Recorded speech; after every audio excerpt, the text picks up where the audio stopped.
I'm Coach Corey Wayne, and this is my video coaching newsletter. And the topic of this newsletter is going to be being mysterious without being an asshole.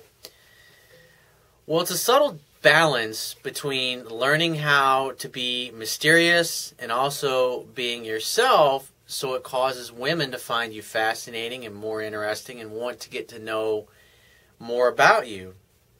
The idea is that you don't want to be a cold fish, but you just simply don't want to volunteer everything about your life and put yourself in a position where you're doing 90 to 100% of the talking when you're with a girl. Because then what ends up happening is she ends up listening to you talk all night long, telling her your whole life story, all of your accomplishments, everything you've talked about. And when you sit there with the other person and you do all the talking and you never ask them anything, they start to feel like you're a selfish, self-absorbed person and that all you care about is you. Because a lot of guys will do that. They go out on a date and they figure, hey, I got to talk and prove myself to her, prove my worth to her, and tell her about all my accolades and my accomplishments and everything I've done and how great I am and why I'm such a great catch and why she should date with me and why she should sleep with me and why she should become my girlfriend and this and that. And then you call her the next week to go out on a date again, and you wonder why she doesn't return your phone call. But by making women do 70 to 80% of the calling, or the texting, and the pursuing, and the talking when you're on your dates, it puts her in a place where she's reaching out and chasing you more. And at the end of the day, women are more attracted to men whose feelings are unclear. But if you're doing 80 to 90% of the talking yourself, there's pretty much nothing that's going to be unclear about you or your intentions or how you feel about her or when you're going to call next or this or that.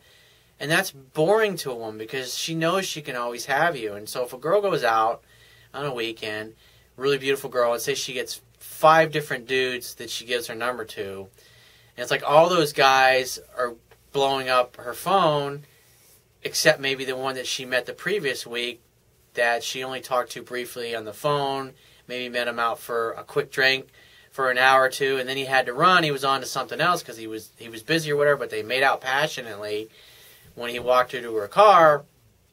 She's going to be wondering about the guy that she hasn't heard from. She's not going to be wondering about the 5 other dudes that have left 3 messages for her. So it's important to learn that balance. You know, I've got an email here from a guy who is... Now let's just get right into it. He says, "Hey Corey, I hope all is well. I'm a little confused about something I read in your book. When you say be mysterious, what exactly do you mean?" Just what I said a few minutes ago. The idea is that it's kind of like a game of poker. Whereas it's like you're going to hold your cards, but it's like you don't want her to see all of your cards. You want her to slowly, playfully be trying to look over and see what your hand is, and keep her in a place where she's curious. In other words, she has to ask you, because there's 2 reasons. You want to be mysterious because that facilitates her being unsure of where she stands with you, but it also causes her... Love is playful and fun. And then that way, because if you're on a date with a girl, you want to make sure you're going out with a girl that really likes you and is really into you. And guess what? If she's not that into you, she's not going to give a fuck about you. She's not going to care about what you do for a living. She's not going to care about where you grew up.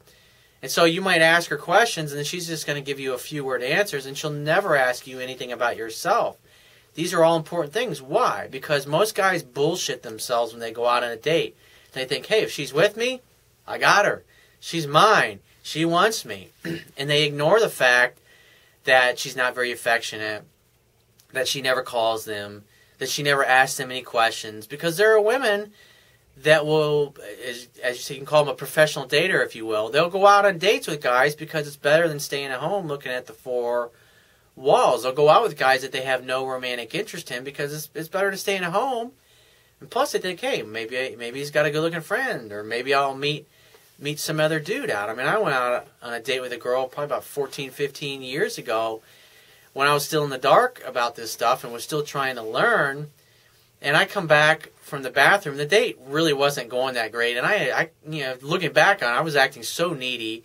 Not only when I met her, but it's like when I was making the date with her, it's almost I was acting as if this doesn't happen very often. And once she gets to know me, that she probably won't like me very much.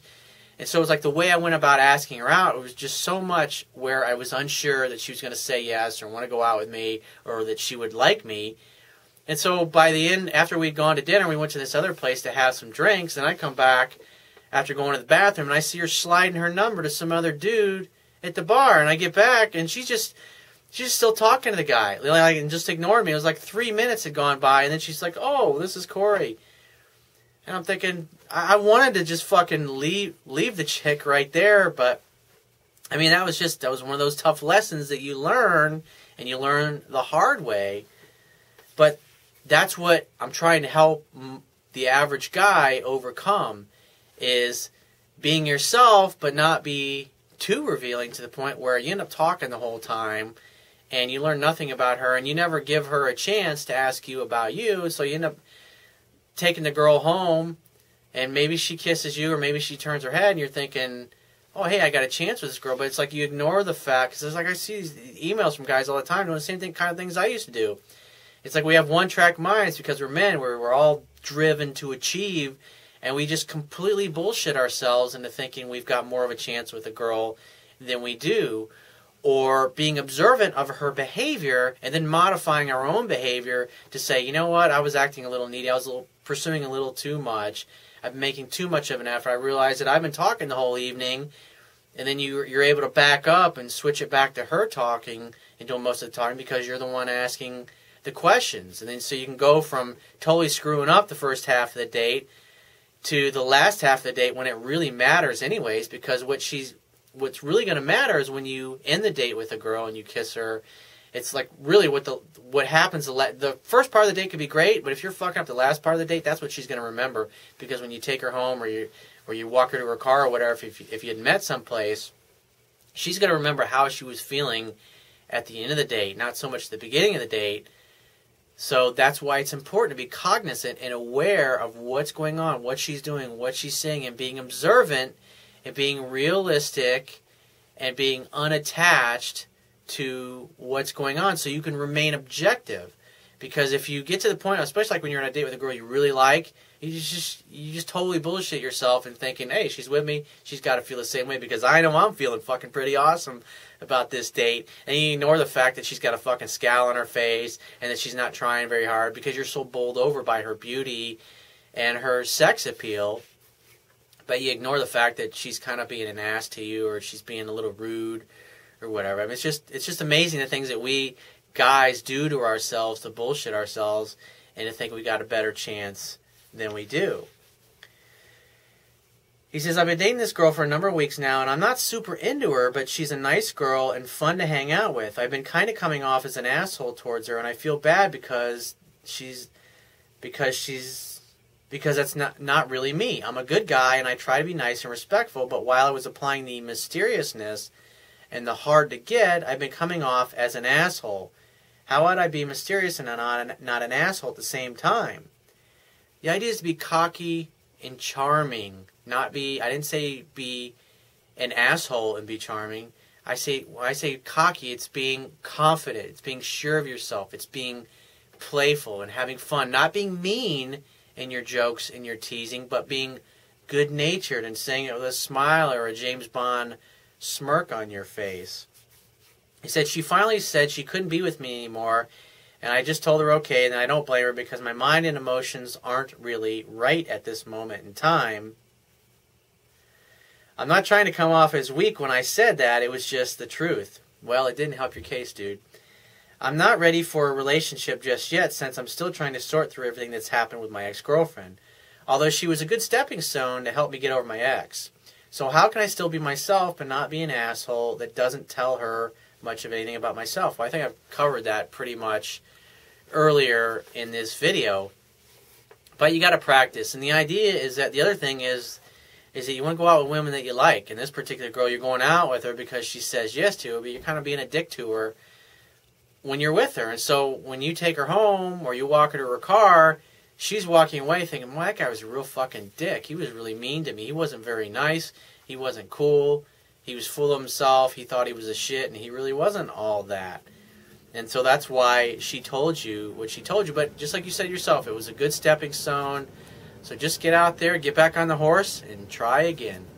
So if you got a question that you want to ask me, go to my website, click the Contact Me tab, which will be on the left-hand side of your screen, and send me 1 to 2 paragraphs max. And just give me several days to get back to you with a response. If you want to talk to me right away, the quickest way to get my help is to book a paid phone coaching session. You can do that by going to my website, click the Products tab, which will be at the top of your screen, and just follow the instructions. If you want to get a digital version of my Kindle ebook, on my website, underneath the email sign-up box is a box that has a link that will take you right to the download page for my book. Once you get there, if you don't have a Kindle device already, you can download one of their free e-reader apps by clicking the button on the right-hand side of the page to download an app for your smartphone, tablet device, or your computer. It only takes a matter of seconds to download and install the app and complete the purchase of my book. And if you appreciate the value of the information that I offer in these video newsletters, the articles on my website, and my ebook, you can show your appreciation by going to my website and on the Wibbia toolbar, which is at the bottom of your screen, click the PayPal donate button and donate any amount that you feel is equal to the value of the information. And I will talk to you soon.